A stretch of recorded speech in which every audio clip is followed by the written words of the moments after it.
जय हिंद, नमस्कार। Deepak Tiwari Azamgarh YouTube channel पर आप सभी का बहुत बहुत स्वागत है।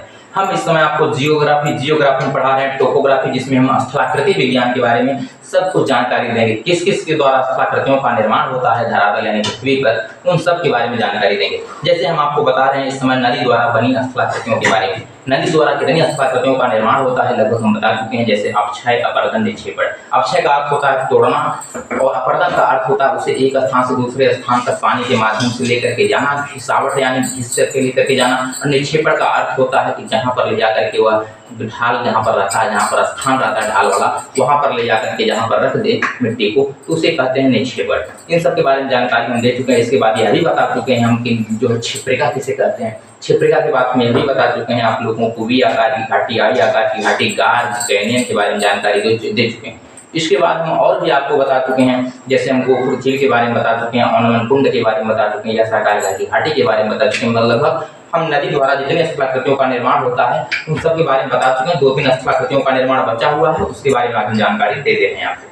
इसके बाद हम चलेंगे आगे जो है कि बर्फ द्वारा बनी, भूमिगत जल के द्वारा बनी स्थलाकृतियों के बारे में। इसके बाद बर्फ के द्वारा, फिर उसके बाद हवा के द्वारा इन स्थलाकृतियों के बारे में जानकारी देंगे। आइए देखते हैं टोपोग्राफी। टोपोग्राफी में हम आज बता रहे हैं आपको जो है नदी द्वारा बनी स्थलाकृतियों के बारे में। नदी द्वारा बनी स्थलाकृतियों के बारे में।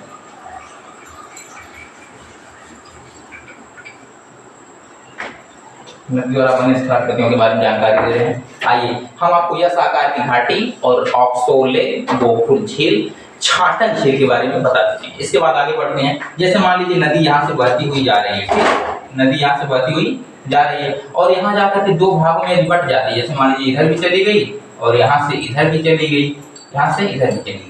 तो जो 2 भागों में जहाँ से नदी बटी है, इसी को कहते हैं वितरिका। क्या कहते हैं? वितरिका।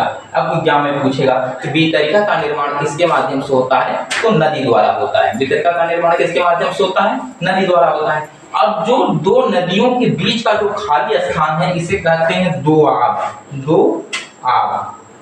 फारसी और उर्दू में देखा जाए तो आब मिस होता है जो है नदी। क्या होता है? नदी। 2 नदियों के बीच की भूमि को क्या कहा जाता है? दोआब कहा जाता है। एग्जाम में बार पूछा है कि दोआब किसे कहते हैं, तो 2 नदियों के बीच के खाली स्थान को दोआब कहते हैं। ठीक, यहाँ तक आपको समझ में आ गया। इसके आगे चलते हैं। इसके आगे जब जाएंगे आप लोग तो कहीं डेल्टा देखिए, यहाँ पर क्या है, यह नदी मुहाने पे आ रही है। नदी कहाँ आ रही है? मुहाने पे। मुहाने पे आएगी तो इसका जो प्रवणता रहेगा, जो इसका तेज रहेगा, वह कम हो जाएगा। अर्थात नदी जो है वह वृद्धावस्था में आ गई है। कहाँ पर आ गई है? वृद्धावस्था में। यहाँ पर छोटे छोटे जो है क्या करेंगे, छोटा छोटा डेल्टा बनाएगी। यहाँ डेल्टा बना देगी, फिर आगे इधर से निकल जाएगी नदी। ठीक, इधर से निकल जाएगी नदी, इधर से निकल जाएगी। अब यहाँ जो डेल्टा बना है इसे कहते हैं रोधिका। क्या कहते हैं? रोधिका। अब ये अभी पूछेगा कि हमें रोधिका का निर्माण कैसे होता है, तो रोधिका का निर्माण नदी द्वारा होता है। रोधिका का निर्माण कैसे होता है? नदी द्वारा होता है। फिर अगर आप आगे बढ़ेगी नदियां तो बहुत बड़ा सा डेल्टा बना देगी। इतना बड़ा डेल्टा बनाएगी, उसके बाद इधर बगल से निकल जाएगी नदी। जब बगल से निकल जाएगी नदी तो ये बड़ा डेल्टा बन गया, इसे डेल्टा कहेंगे। यही डेल्टा जो छोटा है तो उसे रोधिका कहेंगे और बड़ा है तो उसे डेल्टा कहेंगे। इसी डेल्टा को जो नदियों द्वारा जो मिट्टी ला करके एक जगह जमा कर दिया गया है, उसी को हम लोग डेल्टा कहते हैं। यदि वही डेल्टा छोटा है तो उसे रोधिका कहेंगे, यदि वही बहुत बड़ा है तो उसे क्या कहेंगे? डेल्टा कहेंगे। सब दुनिया का सबसे बड़ा डेल्टा सुंदरबन का है। क्या है? सुंदरबन, जो गंगा और ब्रह्मपुत्र नदी के द्वारा बनता है। इसके बाद देखेंगे तब आप क्या होगा आगे। अब जहाँ पर ऐसे बन जाते हैं 3 भाग में, जैसे वितरिका मान लीजिए बट गई, जो बीच का स्थान है खाली से दोआब कहते हैं, तो इसे कहते हैं जो है पश्चिपात डेल्टा के नाम से जानते हैं।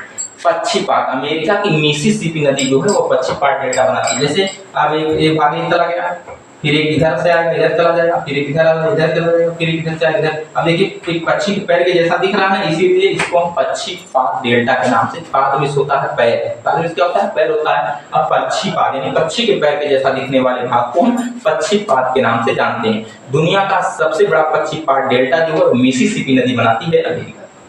इसके बाद यहाँ पर पश्चिपात डेल्टा का निर्माण हो गया। इसके बाद जहाँ पर नदी ले जाकर यह नदी जो है जहाँ पर ले जाकर के टोटल डेल्टा को मुहाना पे जमा करती है, इसी को हम लोग डेल्टा कहते हैं। जितनी मिट्टी ला करके सागर में एकत्रित जहाँ जमा कर देती है, उसी को हम लोग क्या कहते हैं, उसी को डेल्टा कहते हैं। दो चीज बहुत मुख्य एग्जाम में बार बार पूछती है, रोधिका दोआब वितरिका, रोधिका दोआब वितरिका, रोधिका दोआब वितरिका। इधर से ध्यान समझने की जरूरत है। जहाँ से नदी दो तीन भागों में बट जाती है उसे कहते हैं वितरिका। दो नदियों के बीच के स्थान को दोआब, तो जब डेल्टा छोटा बनता है तो उसे रोधिका, जब वही डेल्टा बड़ा बन जाता है तो उसे डेल्टा कहा जाता है। ठीक, यहाँ तक आ गया समझ में आप लोगों को।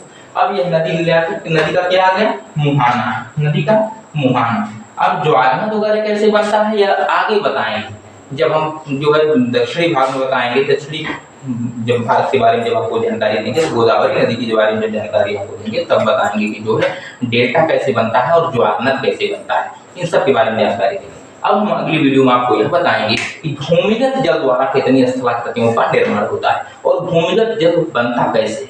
जहाँ पर काष्ठ प्रदेश, जहाँ पर काष्ठ चूना पत्थर की अधिकता होती है, वहाँ पर भूमिगत जल का निर्माण होता है। काष्ठ प्रदेशों में यानी चूना पत्थर का जहाँ पर अधिकता रहती है, वहाँ पर जो है भूमिगत जल का निर्माण होता है। आप लोग इसे नोट भी कर सकते हैं। मिलते हैं अगली वीडियो में, तब तक के लिए आप सभी का बहुत बहुत सारा धन्यवाद।